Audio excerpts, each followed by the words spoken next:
दृश्य आपण बघू शकतो। गावकऱ्यांनी राडा घातलेला होता, पोलिसांची गाडी सुद्धा त्यांनी फोडलेली होती। तीच दृश्य आपण बघू शकतोय। आणि आता कोल्हापूरमधील नांदणी मठातील महादेवी हत्ती ही गुजरातच्या वनतळाकडे रवाना झालेली आहे। आणि याच हत्तीनीला घेऊन जाणारा पोलिसांवर नांदणी गावात दगडफेक केली गेलेली होती।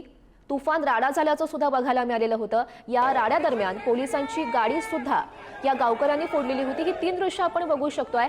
महादेवी सध्या गुजरातकडे रवाना झालेली आहे आणि त्याची ही दृश्य आपण बघितली। तर नांदणीमध्ये गावकऱ्यांनी तुफान राडा घातलेला होता। असंख्य खरतर गावकरी जमलेले होते आणि पोलिसांवर त्यांनी दगडफेक केली। पोलिसांची गाडी होती ती सुद्धा गावकऱ्यांनी फोडलेली आहे आणि ही तीन दृश्य आपण बघू शकतोय।